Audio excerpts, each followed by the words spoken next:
China ಒಂದನ್ನು ಹೊರತುಪಡಿಸಿದರೆ ಪಾಕಿಸ್ತಾನಕ್ಕೆ ಎಲ್ಲಾ ಕಡೆಯಿಂದಲೂ ಕೂಡ ಚಿಮಾರಿ ಇದೆ. ವಿಶ್ವಸಂಸ್ಥೆಯು ಕೂಡ ಈಗ ಉಗಿದು ಉಪ್ಪಿನಕಾಯಿ ಹಾಕ್ತಾ ಇದೆ. ಭಾರತಕ್ಕೆ 13 ರಾಷ್ಟ್ರಗಳು ಈಗ ಬೆಂಬಲವಾಗಿ ನಿಂತುಕೊಂಡಿವೆ. ಹಾಗಿದಾಗ ಏನು ಬೆಳವಣಿಗೆ ಆಗ್ತಾ ಇದೆ? ವಿಶ್ವಸಂಸ್ಥೆ ಏನು ಹೇಳಿದೆ? ಭಾರತ ಯಾವ ಹೆಜ್ಜೆಯನ್ನ ಇಡ್ತಾ ಇದೆ? ಬೇರೆ ರಾಷ್ಟ್ರಗಳು ಈಗ ಏನೆಲ್ಲ ಹೇಳ್ತಾ ಇದ್ದಾರೆ ವಿಚಾರದಲ್ಲಿ ನೋಡಿ. ಪಾಕಿಸ್ತಾನಕ್ಕೆ ವಿಶ್ವಸಂಸ್ಥೆ ಚೀಮಾರಿ, ಹಿಂದೂಗಳ ನರಮೇಧಕ್ಕೆ ಖಂಡನೆ, ಸೇನೆ ಶಸ್ತ್ರಾಸ್ತ್ರ ಮೂಲಕ ಪರಿಹಾರ ಸಿಗಲ್ಲ, ಸಂಯಮದಿಂದ ವರ್ತಿಸಿ ವಿಶ್ವಸಂಸ್ಥೆ ಸಲಹೆ. ಪೆಹಲ್ಗಾಂನಲ್ಲಿ ಭಯೋತ್ಪಾದಕರಿಂದ ಹಿಂದೂಗಳ ನರಮೇಧವನ್ನು ವಿಶ್ವಸಂಸ್ಥೆ ಖಂಡಿಸಿದೆ. ವಿಶ್ವಸಂಸ್ಥೆ ಪ್ರಧಾನ ಕಾರ್ಯದರ್ಶಿ ಆಂಟೋನಿಯೋ ಗುಟೆರೆಸ್ ಪಾಕ್ಗೆ ಚೀಮಾರಿ ಹಾಕಿದ್ದಾರೆ. ಭಾರತ ಮತ್ತು ಪಾಕಿಸ್ತಾನಗಳು ಸಂಯಮದಿಂದ ವರ್ತಿಸುವಂತೆ ಸಲಹೆ ನೀಡಿದ್ದಾರೆ. ಎರಡೂ ದೇಶಗಳು ಸಂಯಮದಿಂದ ವರ್ತಿಸಬೇಕು ಮತ್ತು ಉದ್ವಿಗ್ನತೆಯನ್ನು ಪರಿಹರಿಸುವತ್ತ ಗಮನ ಹರಿಸಬೇಕು. ಸೇನೆ ಶಸ್ತ್ರಾಸ್ತ್ರದ ಮೂಲಕ ಯಾವುದೇ ಪರಿಹಾರ ಕಂಡುಹಿಡಿಯಲಾಗುವುದಿಲ್ಲ ಅಂತ ಸಲಹೆ ನೀಡಿದೆ. ವಿಶ್ವಸಂಸ್ಥೆಯಲ್ಲಿ ಮತ್ತೆ ಪಾಕಿಸ್ತಾನಕ್ಕೆ ಮುಖಭಂಗವಾಗಿದೆ. ಪಾಕಿಸ್ತಾನದ ಕೋರಿಕೆಯ ಮೇರೆ ಕರೆಯಲಾಗಿದ್ದ ವಿಶ್ವಸಂಸ್ಥೆಯ ಭದ್ರತಾ ಮಂಡಳಿಯ ರಹಸ್ಯ ಸಭೆಯಲ್ಲಿ ಪಾಕ್ಗೆ ಹಿನ್ನಡೆಯಾಗಿದೆ. ಪಹಲ್ಗಾಮ್ ಉಗ್ರ ದಾಳಿಗೆ ಹೊಣೆ ಯಾರು? ಧರ್ಮ ಕೇಳಿ ಉಗ್ರ ದಾಳಿ ಬಗ್ಗೆಯೂ ವಿಶ್ವಸಂಸ್ಥೆ ಪ್ರಶ್ನಿಸಿದೆ.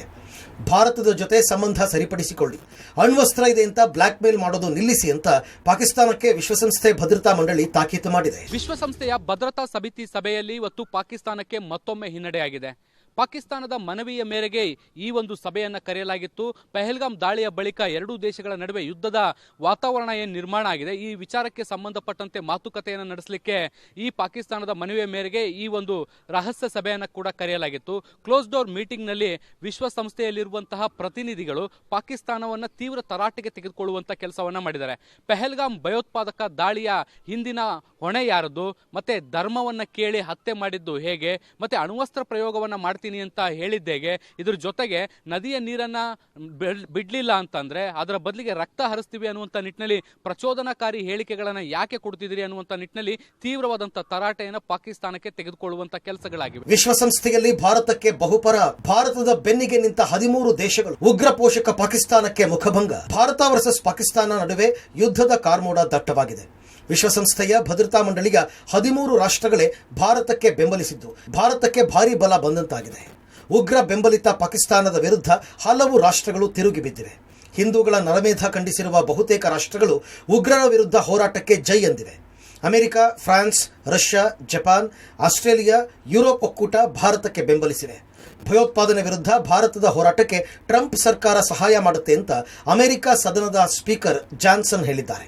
ಇನ್ನು ನಿನ್ನೆ ಪ್ರಧಾನಿ ಮೋದಿಗೆ ಕರೆ ಮಾಡಿರುವ ರಷ್ಯಾ ಅಧ್ಯಕ್ಷ ಪುಟಿನ್ ಉಗ್ರರ ವಿರುದ್ಧದ ಹೋರಾಟಕ್ಕೆ ಬೆಂಬಲ ಇದೆ ಎಂದಿದ್ದ. ಭಾರತಕ್ಕೆ 13 ರಾಷ್ಟ್ರಗಳ ಬೆಂಬಲ.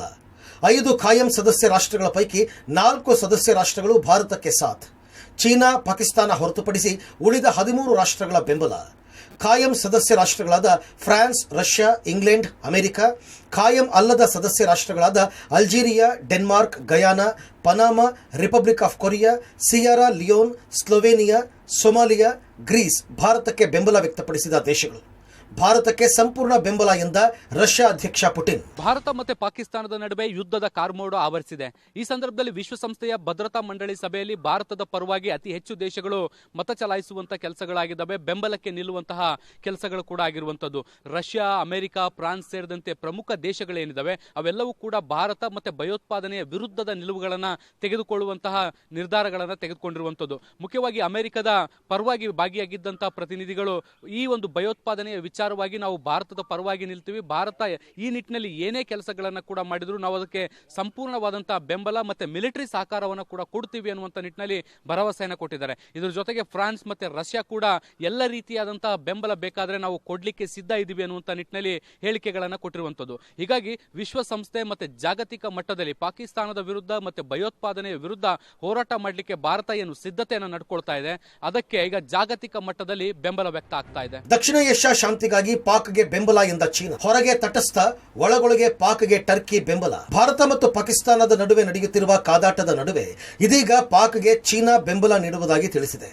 ದಕ್ಷಿಣ ಏಷ್ಯಾದಲ್ಲಿ ಶಾಂತಿ ಸ್ಥಾಪನೆಗಾಗಿ ನಾವು ಸದಾ ಪಾಕಿಸ್ತಾನ ಬೆಂಬಲಿಸುತ್ತೇವೆ ಅಂತ ಹೇಳಿದೆ. ಪಾಕ್ ಅಧ್ಯಕ್ಷ ಅಲಿ ಜರ್ದಾರಿ ಭೇಟಿಯಾದ ಚೀನಾ ರಾಯಭಾರಿ ಜಿಯಾಂಗ್ ಜೈಡಾಂಗ್ ಮಾತುಕತೆ ನಡೆಸಿದ್ದಾರೆ. ಈ ವೇಳೆ ಬೆಂಬಲವಿದೆ ಎಂದಿದ್ದಾರೆ. ಇನ್ನು ಜಗತ್ತಿನ ಮುಂದೆ ನೆರೆ ರಾಷ್ಟ್ರ ಟರ್ಕಿ ನೌಟಂಕಿ ಆಟ ಬಯಲಾಗಿದೆ.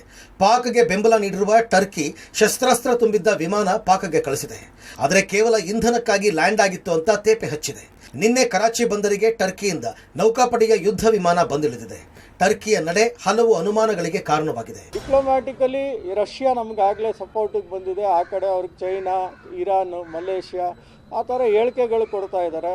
ಬಟ್ ನಿನ್ನೆ ನಡೆದಿದ್ದ UN ಸೆಕ್ಯೂರಿಟಿ ಕೌನ್ಸಿಲಲ್ಲಿ ಅವ್ರಿಗೊಂದು ಮುಖಭಂಗ ಆಗಿದೆ. ಅಂದರೆ ಅವ್ರು ಯಾರು ಪಾಕಿಸ್ತಾನ್ ಹೇಳೋ ಅಷ್ಟು ಯಾರು ನಂಬಿಕೆ ಪಡ್ತಾ ಇಲ್ಲ. ಅಂದರೆ ನಂಬಿಕೆ ಉಳಿಸ್ಕೊಳ್ಳೋ ಶಕ್ತಿನೂ ಕಳ್ಕೊಂಡಿದ್ದಾರೆ ವಿಶ್ವಮಟ್ಟದಲ್ಲಿ.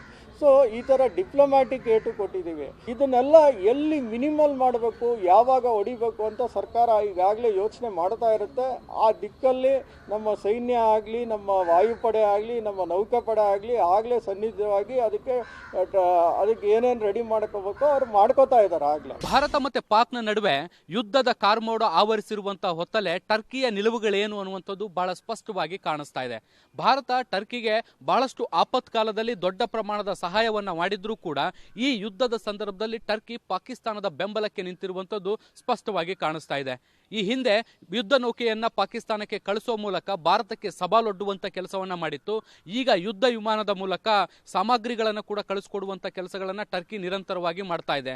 ಸಾಕಷ್ಟು ದೊಡ್ಡ ಪ್ರಮಾಣದ ಮಿಲಿಟರಿ ಸಾಮಗ್ರಿಗಳಿರುವಂತಹ ವಿಮಾನವೊಂದು ಪಾಕಿಸ್ತಾನದಲ್ಲಿ ಲ್ಯಾಂಡ್ ಆಗಿದ್ದು ಇಂಧನಕ್ಕಾಗಿ ಅನ್ನುವಂತ ನಿಟ್ಟಿನಲ್ಲಿ ತೇಪೆ ಹಚ್ಚುವಂತ ಕೆಲಸಗಳು ಕೂಡ ಆಗ್ತಾ ಇದಾವೆ.